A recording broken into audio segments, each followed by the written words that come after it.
सबसे पहले तो आप ये बताएं कि आप ज़्यादा पैसे YouTube से कमा लेते हैं या बोल न्यूज़ से? मेरी सैलरी का मैं कितना अर्न करता हूँ ये मेरी वाइफ को भी नहीं पता। आप YouTube से कितने पैसे कमा लेते हैं? अगली दफा तो अब तीसरा सवाल सैलरी का नहीं करना। अच्छा ये बताएं, what is your dream salary in media? आपने जियो, समा, दुनिया बहुत से मुख्तलिफ चैनल्स में काम किया, तो सबसे बुरा तजर्बा कहाँ का रहा? यार कोई आसान सवाल नहीं है। तो मैं कुछ लोगों के नाम लूंगी, उन्होंने आपने उनके बारे में एक दो जुमले बोलने। अच्छा, बीनेश सलीम पटाखा। जब आप एक्सप्रेस में थे वो आपको कैसे तंग करती थी? तो मुझे ऐसे तंग करती थी जिस तरह कोई लड़का इस तरह तंग करे तो उस पर मुकदमा हो सकता है। सदीक जान जिन। कोई ऐसा फंबल या ब्लूपर जिसे आज आप याद करके हंसते हो? बहुत से हैं। आपके फेवरेट प्रोग्राम एंकर कौन से हैं?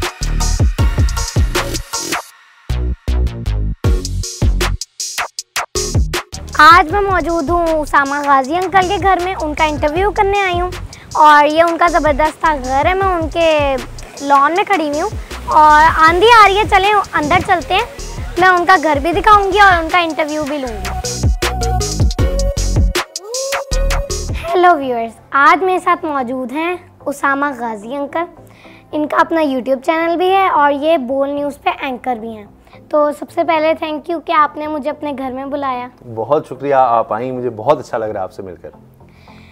जी, सबसे पहले तो आप ये बताएं कि आप ज़्यादा पैसे YouTube से कमा लेते हैं या बोल न्यूज़ से? ये बड़ा दिलचस्प सवाल है। अब अगर मैं आपको बताऊंगा कि मैं बोल की निस्बत YouTube से ज़्यादा कमा रहा हूँ तो बोल वालों को हो जाएगा कि ओए ये तो हमसे ज़्यादा कमा रहा है। तो बस इसका मैं गोलमोल सा जवाब देता हूँ कि दोनों से मैं करीब करीब ही कमा रहा हूँ, यानी एक दूसरे के करीब हैं दोनों। यही जवाब है इस तरह का। But very interesting question. पहला सवाल ही कर दिया, ज़मीन हिल गई है पाँव के नीचे मेरी। आपका यूट्यूब चैनल बहुत जल्दी हिट हुआ, तो आप यूट्यूब से कितने पैसे कमा लेते हैं? अगली दफा अच्छा मैं आपको बताता हूँ दिलचस्प बात। ना जब मैंने कमाना शुरू किया, शायद उस वक्त तो नहीं, लेकिन जब मैंने कुछ बेहतर कमाना शुरू किया, मैं आपको बताता हूँ, मेरी सैलरी जब हो गई I think 80,000 rupees per month के करीब, तो एक बुज़ुर्ग थे, उन्होंने मेरे से वादा ले लिया। मेरी तब शादी होने वाली थी शायद, तो उन्होंने कहा कि आपने अपनी जो सैलरी है वो कभी किसी को नहीं बतानी। तो लिहाजा मैं अब तक उस वादे को लेकर अल्हम्दुलिल्लाह चल रहा हूँ। मेरी सैलरी का मैं कितना अर्न करता हूँ ये मेरी वाइफ को भी नहीं पता, मेरे पेरेंट्स को भी नहीं पता, मेरी वालिदा को भी नहीं पता, मेरे वालिद को भी नहीं पता। हालांकि मेरे वालिद और वालिदा जो है ना वो बस मेरे लिए बादशाह हैं, तो बादशाहों को भी नहीं मैं ये बताता। तो लिहाजा ये मैं बता नहीं सकता क्योंकि मैं वादे का पाबंद हूँ। तो अच्छा, और पहले आपने पूछा कि जल्दी सक्सेसफुल हो गया, वो बस अल्लाह का करम है, माँ बाप की दुआएं हैं, और दूसरा ये कि चूँकि एक बैकग्राउंड था, काफ़ी अरसे से मीडिया में हैं, कोई तकरीबन अब 14 साल हो गए, तो उस वजह से भी एक एज आपको मिल जाता है कि एक नया आदमी शुरू करता है, उसकी रिकग्निशन उतनी नहीं होती। तो ये रहा। तो अब तीसरा सवाल सैलरी का नहीं करना। अच्छा ये बताएं, what is your dream salary in media? अच्छा, हाँ, ड्रीम सैलरी। अच्छा, मैं इंतहाई एक कोशिश करता हूँ कि मैं हवस और हिर्स का ना, लालच का ग्रीड का शिकार ना हूँ, लेकिन मैं उतना ही ज़्यादा हूँ। तो मेरी कोई लिमिट इसलिए नहीं हो रही कि मैं जो सोचता था ना, अच्छा मैं इतना कमा लूँगा फिर मुझे शायद कभी ज़रूरत नहीं रहेगी। जब इतना कमाया तो मुझे लगा कि ये तो बहुत कम है, तो अभी और, तो वो जितना मैं आगे जाता हूँ उतनी ज़रूरियात और बढ़ती रहती हैं, या मुझसे जो लोग जुड़े हुए हैं उनको ज़रूरत इतनी पड़ती रहती है कि वो एक मेरे ऊपर कांस्टेंट एक प्रेशर रहता है। मैं मिसाल देता हूँ कि अभी हाल ही में ऐसे हुआ कि मैंने कहा कि कुछ मुझे ज़िंदगी में क्राइसिस का सामना रहा, मैंने कुछ पैसे लोगों से लिए थे, तो वो मैं रिटर्न तकरीबन कर दिए ऑलमोस्ट। तो अभी वो पूरे भी नहीं हुए थे कि मतलब एक मेरे बहुत ही करीब कोई हैं, उनको ज़रूरत पड़ गई, उन्होंने मुझसे कहा कि हमें इतने पैसों की ज़रूरत है फैमिली में, और उन्होंने भी माशाल्लाह किसी से लोन लिया हुआ था। अब आप समझ रही हैं कि वो, अब एक तरफ मैंने कहा कि अच्छा चलो ये अब बस लाइफ सेट है, अब मैं ये सेविंग कर लूँगा जो मैं एक्स्ट्रा थोड़े से हैं, लेकिन वो सेविंग तो अब उधर जाने लग जाएगी, मेरी सेविंग तो फिर नहीं होगी। तो वो एक कॉन्स्टेंटली मुझे इस तरह का होता रहता है कि नहीं यार ये तो अभी थोड़े हैं, तो मुझे वो दुख भी होता है अपने ऊपर कि यार कभी भी इस तरह तो मैं सेटिस्फाई नहीं हूँगा और ये कोई अच्छी बात नहीं है। बाकी जितना मैं अर्न कर रहा हूँ मेरा ख्याल है पाकिस्तान के 99.9% लोगों से ज़्यादा होगा, उसके बावजूद ये है कि स्ट्रगल ख़त्म नहीं होती। तो लिहाजा वो जो आपने कहा ना ड्रीम सैलरी जितनी अभी है, इससे मैं सोचता हूँ कि मिनिमम डबल हो जाए तो शायद मैं ऐसे सांस लूँगा। लेकिन अभी तक ये हो रहा है कि ऐसे इधर से आ जाए उधर से आ जाए, तो अभी लेकिन मुझे पता है शायद डबल हो जाएगी तो फिर मैं सोचूंगा कि यार ओहो अब ये काम ये है। अच्छा ये बताएं कि आप एक वक्त ऐसा भी आया जब आपने बेरोज़गारी का सामना किया, तो वो दिन आप कैसे याद करते हैं? हाँ, ये आपने बड़ा अच्छा सवाल किया है। वैसे आपके सारे सवाल ही अच्छे हैं और अभी तक मेरा ज़िंदगी में इतना अच्छा इंटरव्यू नहीं हुआ, इतना दिलचस्प मज़े का। वो बड़ा टफ़ टाइम था और आपकी सेविंग ख़त्म हो रही होती है और आपको कुछ समझ नहीं आ रही होती कि आप क्या करेंगे। आप हर तरफ दौड़ भाग कर रहे होते हैं और आपको लगता है कि आप तो बड़ी कुछ चीज़ हैं, मैं एक एस्टेब्लिश्ड एंकर हूँ, मुझे कहीं भी जॉब मिल जाएगी। लेकिन फिर आपको तमाम जगहों से जब इनकार हो रहा हो कि भाई आपकी इतनी सैलरी है, हम तो ये दे ही नहीं सकते, इससे हाफ भी नहीं दे सकते, और आप ऐसा करें कि बस 1/4 पे आ जाएं। आप अगर 1 लाख रुपया ले रहे हैं तो आप 30,000 हम दे देंगे आपको, और हम ये प्रोग्राम भी जो आप समझते हैं हमें प्राइम टाइम में करता हूँ, प्रोग्राम भी उस तरह मिलेगा। किसी ने कहा आप न्यूज़ कर लें, किसी ने कहा ओए याद है जब तुम छोड़कर हमें गए थे, अब तुम्हें मुश्किल पड़ी ना, अब नहीं हमने रखना बेटा तुम्हें, इस तरह होता है। तो बस फिर इंसान ये होता है कि वो अल्लाह ताला दिखाता है कि कितना कमज़ोर है। बाज़ बात आप समझते हैं आप बड़े इस्टेब्लिश हो गए हैं, बड़े आप, तो एक लम्हे में, जिस तरह ज़िंदगी का नहीं पता, आप ज़िंदगी से मौत का फासला एक लम्हे का, एक सांस का होता है, इसी तरह से बहुत आप बादशाह भी हो ना तो एक लम्हे में आप सब कुछ ख़त्म हो सकता है। तो मैं ज़िंदगी में कम से कम 2 दफ़ा ये देख चुका हूँ। एक तरफ के रोज़गार बहुत अच्छा होते हुए बेरोज़गारी, और एक दफ़ा ये भी हुआ कि जो ज़िंदगी में सेविंग की हुई थी उसका एक बड़ा हिस्सा एकदम सब स्टक और निकल गया। तो वो इंसान को अपनी औकात याद दिलाता है ये वक्त। और फिर अल्लाह ताला ने चूँकि कुरान मजीद में फरमा दिया कि हर मुश्किल के साथ आसानी है, तो बस वो फिर अल्लाह ताला आपको उस मुश्किल से निकालते भी हुई हैं। तो वो टाइम एक काफ़ी सबक आमोज़ टाइम था, मैं ये कहूँगा मेरी ज़िंदगी का, मैंने उससे बहुत कुछ सीखा है। तो मैं कुछ लोगों के नाम लूँगी, उन्होंने आपने उनके बारे में 1-2 जुमले बोलने। अच्छा। मोहम्मद जुनैद। परफेक्शनिस्ट, बहुत मुश्किल शख्सियत, परफेक्शनिस्ट और मुश्किल शख्सियत। अच्छा। बिनेश सलीम। बिनेश सलीम पटाखा। जब आप एक्सप्रेस में थे वो आपको कैसे तंग करती थी? वो मैं आपको नहीं बता सकता, बस इतना ही कह सकता हूँ। मुझे ऐसे तंग करती थी जिस तरह के तंग करने पर अगर कोई लड़का इस तरह तंग करे तो उस पर मुकदमा हो सकता है। बस इतना कह सकता हूँ, इस तरह तंग करती थी। लेकिन वो बहुत ही हमारे ऑफिस में सबको क्या कहते हैं कि अलाइव रखती थी और बड़ा उनकी वजह से बड़ा मज़े का माहौल होता था। अब वो बिल्कुल ज़ाहिर है वो एक एज और थी, अब वो बहुत ही उस वक्त की निस्बत सोबर हो गई हैं, लेकिन पटाखा भी हैं वो इसी तरह तेज़ तेज़ और किसी से डरना नहीं घबराना नहीं। तो वो इस तरह थी कि वो किसी से कोई खौफज़दा, लोग क्या कहेंगे, उनकी ज़बरदस्त सबसे अच्छी बात ये थी कि, और मेरा ख्याल अभी भी यही है, लेकिन उस दौर में वो इस क्वालिटी को ज़रा और तरह से इस्तेमाल कर जाती थी मेरे ख़िलाफ़ ख़ास तौर पर, कि वो ये नहीं सोचती कि दुनिया क्या कहेगी, उन्होंने जो कहना है कह देना, देखी जाएगी क्या होगा। तो वो इस तरह की शख्सियत है, लिहाजा मैंने कहा था पटाखा। बस कहीं भी रखा हुआ ना फट जाता है, उसको परवाह नहीं होती मैं किस जगह पड़ा हूँ। सदीक जान। सदीक जान जिन, वो इंसान उसको कहना जो है ना वो इंसानों को मुश्किल में डालना है, क्योंकि जितना काम और जिस तरह से काम वो कर लेता है और जितना सखी वो है, वो आम इंसान के बस की बात नहीं है इतना सखी होना और इतना ज़्यादा मेहनती होना, इतना ज़्यादा काम करना, इतने लोगों के बारे में सोचना, इतने लोगों को रास्ता दिखाना, और उसके तो करीब से भी कोई क्या कहना चाहिए, हसद हवस करीब से भी नहीं गुजरती। वो इतना सखी है कि लोगों को बताता है, चीज़ें बताएगा, और जितने लोगों को वो साथ लेकर चल सकता है। हालांकि उसकी इतनी सी छोटी सी कश्ती है तो उसमें वो कहता है कि भाई पाँव भी रख सकते हो ना, तो एक पाँव कश्ती में रख दो, एक पाँव पानी में भी है, हम तुम्हें पकड़ के रखेंगे। तो एक अजीब आदमी है वो, लिहाजा मैं उसको जिन इसलिए कह रहा हूँ कि अगर हमने उसको इंसान डिक्लेयर किया तो लोग फिर कहेंगे यार मैं उस जैसा क्यों नहीं हो सकता, तो वो बेचारे फिर उसी दौड़ में रह जाएंगे, तो लिहाजा ही इज़ अ जिन।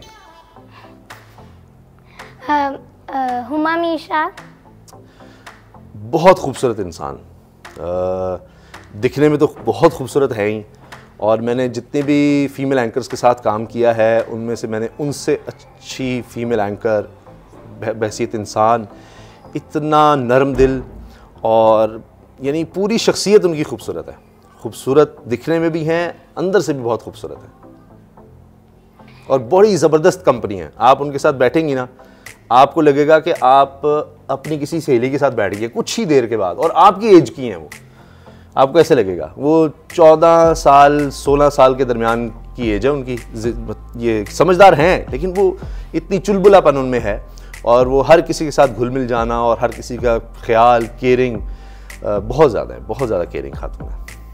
आपने जियो, समा, दुनिया बहुत से मुख्तलिफ चैनल्स में काम किया, तो सबसे बुरा तजर्बा कहाँ का रहा? यार कोई आसान सवाल नहीं है।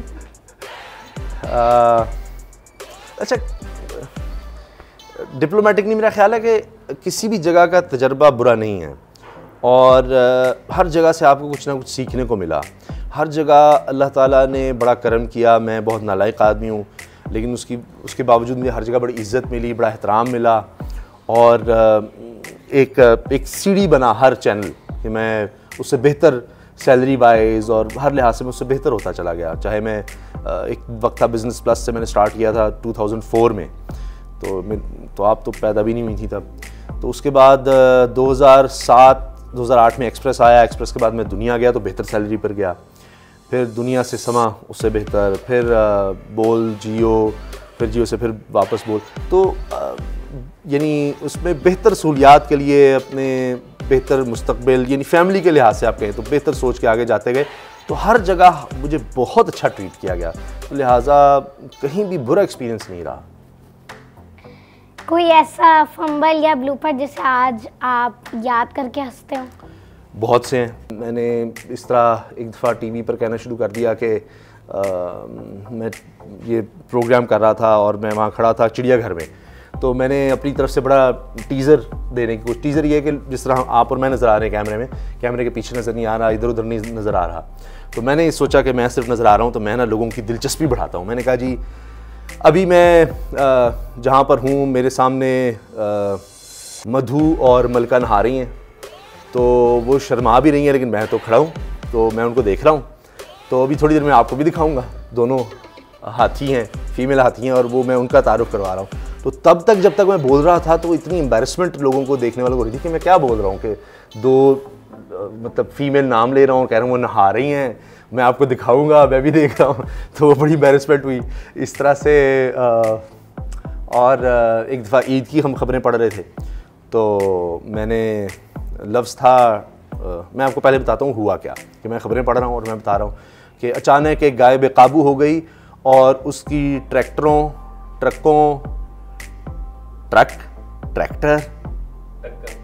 हाँ इसी तरह से पीछे से आवाज़ आई थी, जिस तरह भी हल्की सी शायद पता नहीं माइक में गई थी। तो कैमरामैन ने देखा कि ये तो बड़ा घबरा गया, तो उसने आगे आके मुझे बताया कि टकरों, और उसने ना ऐसे इशारे किए मुझे कि टक्कर, फिर कहा ओहो टकरों, तो मैंने कहा कि गाय की टकरों से लोग जख्मी हो गए।